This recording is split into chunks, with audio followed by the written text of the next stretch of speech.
ફરતા ફરતા એક ગામની માલિકો આવ્યો. જો બાપુ ભજન છે ને એમ નામ બને નહીં, જ્યાં જ્યાં બન્યું છે ને ત્યાં વાતું પડી છે. એમ નામ ખોટી વાત છે. કોઈ એક સાખી છે ને કે માયા હુધી ગોઠડી વજરના ગાળા હાંગા બાપુ હલવાના કઈક સેડ્યા ને કઈક પાળા. આ ક્યારે બની? આ તમને હું તમને આમ નોખું પાડીને કહી દઉં.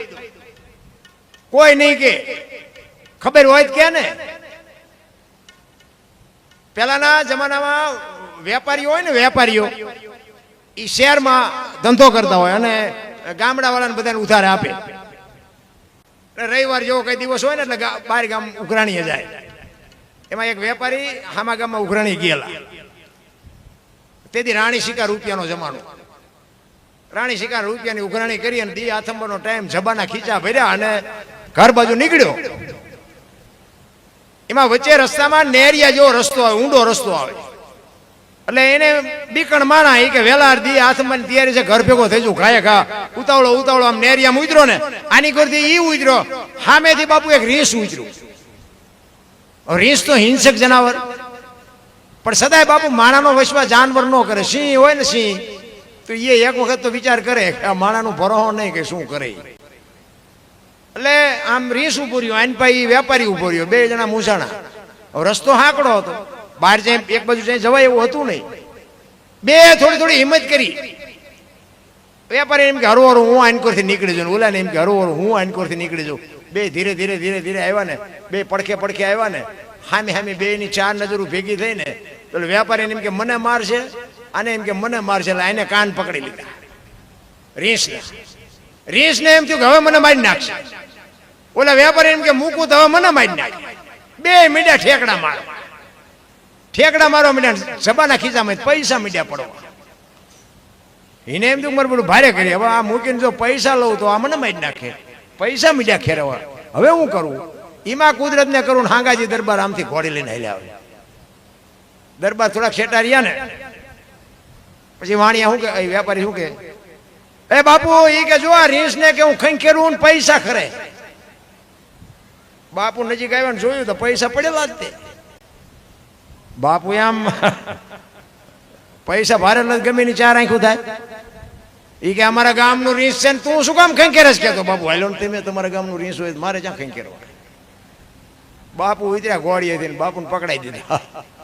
એ કે બાપુ મારા ખેરવેલા છે મને લઈ લેવા દેજો. હા કે ચટ ભેગા કરીને ભાઈ. એ ઘાએ ઘા વીણીને બાપુ એ પછી જે જીવો ને બાપુ એને હગડ પડ્યા છે, કાળા કાન કરી જીવો. એ કે હવે બાપુ રીંછ ભલે બે મથે. એટલે સંતોને લખવું પડ્યું માયા સુધી ગોળ. આ માયા નકર જ્યાં અહીંયા એમને એ પૈસા આટું અહીંયા ઘરે જ નીકળ્યા હતા. પણ એમ કે આવી રીતે જો પૈસા મળી જતા હોય તો પછી આપણે કંખેરાય જ તે ને એમ મળી જાય.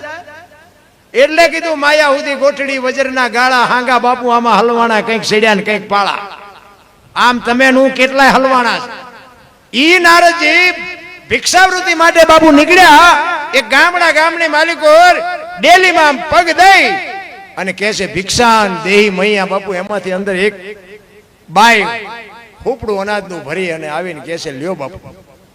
એ જોડે આમ કરી અને બેન આખું હુપડું બાપુ અનાજનું નાખ્યું ને નારદજી આશીર્વાદ આપ્યા, બાપ તારા જેણા જીવતા રાખે, ભગવાન તારા ભંડાર ભર્યા રાખે. એમ કીધું ને બાપુ દીકરીના હાથમાંથી હુપડું પડી ગયું. એ કે કેમ બેન તારા હાથમાંથી હુપડું પડી ગયું? મારથી કઈ આડું બોલાય કે ના બાપુ એવું કઈ છે નહીં, પણ તમે કીધું ને કે તારા જેણા જીવતા રાખે.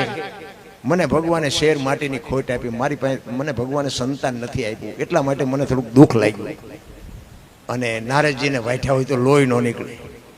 કે સાધુ સંતોને હુપડા ભરીને કે દાન આપે છે અને ભગવાનને કે ન્યાયની કઈ ખબર પડે છે? ખાવા ધાન નથી, હાથ ને દ ગુડ્યા છે. અહીંયા એક છોકરો નો આપીએ કે ભગવાન પાસે જઈને કે મારે કેવું છે? ભગવાન પાસે જ્યાં અને એને કીધું એ કે પ્રભુ એક ગામમાં હું ગયો હતો અને કેવી દયાળુ બાઈ, ભર્યું ભાજરું ઘર, અને મેં ભિક્ષાન દે કીધું હુપડું ભરીને અનાજ લઈ આવીને બાપુ પ્રભુ તમે કહીને એક સંતાનની ખોટ, એક શેર માટીની ખોટ તમે આટલું ન કરી શકો? ત્યારે કૃષ્ણ પરમાત્મા કહે છે કે નારદ તને હજી સાચી વાતની ખબર જ નથી. કે શું? કે એને આ ભાવમાં નહીં, હાથ ભાવમાં સંતાનનો યોગ નથી. હે કે આને હાથ ભાવથી સંતાનનો યોગ નથી. તારે આપણો હોય તો સાંભળી લે. અને નારદજીને એમ થયું, ઓહો આ બાઈના એટલા બધા ક્યાં કર્મ હશે હાથ બહુ સુધી. બીજી વાર જયારે નારદજી આવ્યા અને ફળિયામાં હાથ દીકરા રમતા હતા ને, નારદજીને તો એમ કે આમને આને હાથ બહુમાં થવા નથી, એલા દીકરા એના હોય નહીં. અને પછી એને કીધું કે બેન, આ તું પારકા છોકરા રમાડસ ને, આનું ફળ તને આવતા જન્મમાં ભગવાન ચોક્કસ આપશે. ત્યારે એ બાઈ કહે છે કે બાપુ તમે શું કહો છો, આ પારકાના છોકરા, આ હાથે હાથ મારા છે, આ હાથની જણનારી હું જનેતા, હું એની માં છું. અને નારદ ને વાઈઠા એટલો ને ભગવાન કે આના હાથ ભવમાં કાંઈ નથી ને, આના હાથ દીકરા આ કહે છે મારા, આમાં હાચું શું? એ કે હજુ પર ભગવાન પાસે જઈને બાસી લેવું છે. એ કે આવું ખોટું કહેવા મને શું કામ મોકલ્યો? આવ્યા ભગવાન ભાઈ આવ્યા, ભગવાન આમ જોઈ ગયા, એ તો બાપુ તન કી જાણે મન કી જાણે, જાણે જીત કી ચોરી, એનેથી શું છુપાવો બાપુ, આખી દુનિયાની એના હાથમાં છે દોરી. આમ આવ્યો, આમ ઉપડતા પગલા નારદજી આવે ને, કૃષ્ણ પરમાત્મા બાપુ આમ આડા પીડ્યા. એ કે પ્રભુ મારે તમને એક વાત પૂછી. કે ભાઈ વાત બધું પછી, હું તારી જ રાહ જોતો, પેલા મારું કામ કે શું? મને કે પેટમાં પીડા ઉપડી છે, માણાનું કાળજું ક્યાંકથી ગમ્યાથી ગોત વૈદે કીધું છે માણાનું કાળજું હોય તો મને મટે એવું છે ને મટે એવું નથી. તું ગાયે ગા જા, ગમે ત્યાંથી માણાનું કાળજું લઈ આય. ઓલી વાત બાબુ નારદના મગજમાંથી નીકળી જાય ને આ તરત જ પીડાની વાત બેહી જાય મગજમાં. ઈ કે એટલી બધી પીડા થાય છે? હા, ઈ કે રહેવાતું નથી, તું જા જલ્દી. ઉપડ્યા નારદજી ગિરનારની ભવનાથની તળેટીમાં, મારો ભગવાન બીમાર છે, કોઈની પાસે કાળજું, મારે માણાનું કાળજું જોવે છે, મારા ભગવાન આટું કાળજું જોવે. રેડ્યું પાડતો જાય, એમાં એક રૂખડીયો બાવો બાપુ બેઠેલો અને એની સાંભળી ગયો, એ બાપુ આયા હું રેડ્યું પાડો છું? એ કે ભાઈ માણાનું કાળજું જોયું છે, મારો ભગવાન બીમાર પડ્યો છે. અને વૈદ્ય કીધું છે કે માણાનું કાળજું હોય તો મટે. ભગવાન બીમાર પડ્યો છે? તો કે હા. કે તમારી પાસે સરી છે? તો કે હા, લાવો કે હું કાઢી. અને કોકના કાળજા કાઢવા હોય ને સરીયું ભેગી જ રાખે. એ કે હારે મારી પાસે સરી આપી અને બોલે આમ પેટમાં મારીને કાળજું કાઢીને કીધું કે હાલ્યો લઈ જાઓ. અને કાલ જો 10 કાળજા જોતા હોય તો કાલ આવજો, બીજાના કાળજા તમને અપાવશું. ભગવાન બીમાર પડ્યો હોય તો ભગવાન નો મળવો જોઈએ, ભગવાન ને પીડા નો થવી જોઈએ, લઈ જાઓ કાળજો. અને એક હાથમાં કાળજો ને એક હાથમાં કટાર લઈને નારદ બાપુ આવ્યા ગાયે ઘા ભગવાન ભાઈ. આયા ભગવાન ભાઈ આવ્યા હતા, ભગવાન તો પગ ઉપર પગ ચડાવીને હુતેલા. ઈ કે લ્યો પ્રભુ લ્યો, આ કાળજો લઈ આવ્યો. ઈ કે હવે નથી જોતું, મને રાગે આવી ગયું, મજા આવી જાય, હવે નથી જોતું. ઈ કે તું લઈ આવ્યો કાળજો? ઈ કે તમારે વાતું કરવી છે, જેટલું રખડ્યો ચા જીવો તે માંડ મેળ પડ્યો. એ કે વાત બધી બરોબર, પણ એ કે હવે મારે જોતું નથી. એ કે પણ આ કેવી રીતે તું કાળજું તને આપ્યું કોઈને? એ કે ગિરનારમાં ગયો તો અહીંયા રાડ્યું ઉપાડતો હતો, 3 દિવસ સુધી રાડ્યું ઉપાડી, ત્યાં એક બાવો બિચારો તૈયાર થયો. તો કે કેવી રીતે કાઢ્યું? એ કે મેં સરી આપી, આમ સરી પેટમાં મારીને કાઢીને આપી દીધું. પછી અખિલ બ્રહ્માંડનો માલિક કહે છે, જે કટાર મારીને કાળજા કાઢે ને એ ધારે તો હાથ દીકરા લઈ જાય ને તારું કાળજું ક્યાં બહાર કેમ જ્યું? તું નો કાઢી ગયો ને? તું મને ઈ જ કહેવાનો હતો ને કે ઓલી બાઈને હાથ દીકરા કેવી રીતે? તો તારું કાળજું તારી પાસે હતું ને ગિરનારમાં શું અહીંયા ખોબા ભરવા ગયો? એટલે બાપુ મહાપુરુષોને ગાવું પડ્યું, રૂખડ બાવા તો હળવો હળવો હાલજો, રૂખડ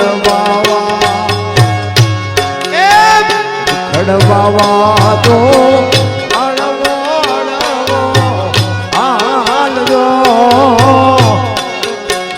ગરવાની માથે રે રૂખડીજો જલુંબિયો, ગરવાની માથે રે રૂખડીજો જલુંબિયો.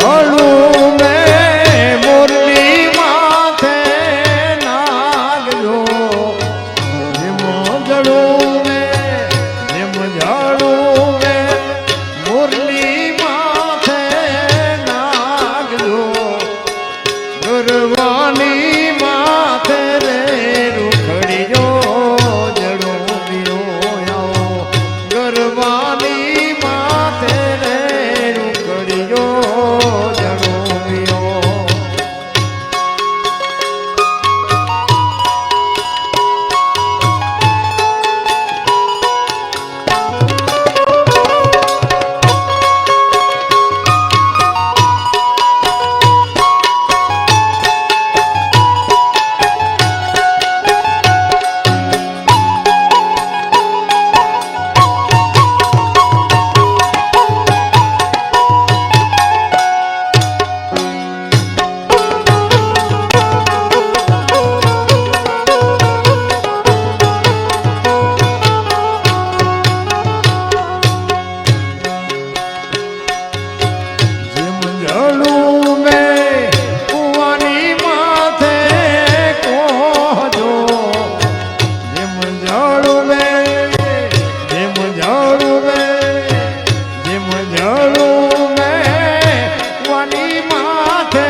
મણ જોઈને મારી કરે છે ઈ મજબૂરી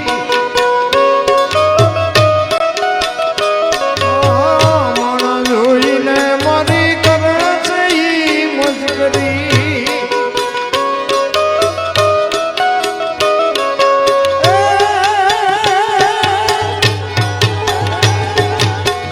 આવો શું સ્વભાવ છે એનો રે માતાજી તારો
रामचंद्र भगवान की हनुमान जी महाराज ने स्वामीनारायण भगवान की बधाई शांति थी हाँ बदल बधाई नो आभार कहीं भूल चूक थी हो तो माफ करजो जय माता जी जय श्यार एक फरमाइश थी एक दृष्टांत एक आपी क्या सुंदर मजानो अवाज आवे छे कोण एने खबर नथी मोर बोले छे पण वरसाद झरमर झरमर भरतो तो ने એ કે વરસાદ રહી જાય મારે જોવા જવું છે આ કોણ બોલે છે ઘડીક થયું તા મોરલો બીજી વાર બોલ્યો તા કોયલ ની કહું મટી તૂટવા કે મારે આ વરસાદ રહી જાય થારું મારે જટ જોવા જવું છે કે વિયો જાય છે તો ઘડીક થયું તા મોરલો ત્રીજી વાર બોલ્યો ને તા કોયલ મનથી વરી ચૂકી જે હોય મારીને લગ્ન કરી લેવા આ હમણાં મેં વાત કરી હતી એના જેવું છે મોરલા સમજી સમજીને પડે છે નીકળે કુવડ વરસાદ ઈ મનથી નક્કી કરી લીધું ઈ કે જે હોય મારે એના લગ્ન કરી લેવા અવાજ ઉપર મોઈ ગઈ ઘડીક થયું ને વરસાદ રહી ગયો અને કોયલ મનાણી ઉડવા જે દિશા ઉપરથી અવાજ આવતો હતો આમ આંબાની ઘટા હતી ત્યાં જઈને કોયલે પૂછ્યું કે હમણાં સુંદર મજાનો અવાજ પણ ત્યાં કોયલ પૂગી ને એટલી વારમાં મોરલો અહીંયાથી ઉડી ગયો ઘુવડ આવીને બેહી ગયો એટલે કોયલ અહીંયા આવીને કીધું કે હમણાં સુંદર મજાનો અવાજ આવતો હતો કે કોણ બોલતું હતું કે ભાઈડો બોલતો કે હું કામ કોયલ ને આમ વાટીઓ જ લોહી ન નીકળ્યો ભાઈ આને એમ થયું કે હોવાનું મોઢું જોયું ખાવાનું જ મળ્યું પણ ભગવાને કંઠ કેવો એને ખબર જ નથી બોલવા વાળો વિયો ગયો એ કે શું હતું એ કે હતું બીજું કાંઈ નહીં હું મનથી વરી ચૂકી તમારા મારે તમારે લગ્ન કરવાનું બોલો કે 2-3 ઠેકાણે નાળિયેર પાછા આવ્યા હતા, રડતું રડતું હામું આવ્યું, થઈ ગયા લગન. કોયલે કીધું સ્વામિનાથ હવે બોલો જ ખરા, મને ક્યાં લગનનો મોહ નથી, મને તો અવાજનો મોહ છે. એટલે ખોટા હોય તો મારા ગાડલા નહીં કે હું તો વરમાં એક જ વખત બોલું, 50 બોલું. એને એમ કે કોયલને એમ કે કાલ વર પૂરું થઈ જાય. 2 મહિના 4 મહિના 6 મહિના ફરીને મીંડ્યો, હાડ ધડુકવા વીજળી મનાણી, આપને ચીરવા વાવળ બાવળ ચોવળ વિદળ બાજ બાપા વાદળ ચડ્યા. અને જે અવાજની રાહ જોતી હતી કે સ્વામિનાથ હવે તો બોલો, ફરીને હાડ આવ્યો. પછી બોલવું પડે. કુકુ કુ બોલ્યો ને 18 મણનો નહીં હકો મૂક્યો કે આવી 76 વિધિ મને પહેલા કહેવું હતું. આપણા ઘરે જોવો ને જેટલી કોયલો હલવાણી, અને નકરી કોયલો હલવાણી જેવું નથી હોય, જેટલાય મોરલા ચીબરીમાં હલવાણા છે. હાલા જાય એટલે કે પતિ પત્ની કાંઈ એક મતા તો સરગાપુરમાં છતાં 2 માણા જો બાપુ હરખા હોય ને તો જીવવાની મજા આવે. બાકી જીવે જેટલાય પણ અમુક અમુક કપાઈને જીવે, આપણને એમ થાય કે આ હાંડિયો ચાંપ હોગશે, ચિંપા જાય છે. અમુક અમને ખબર નથી. જય માતાજી, જય સિયારામ.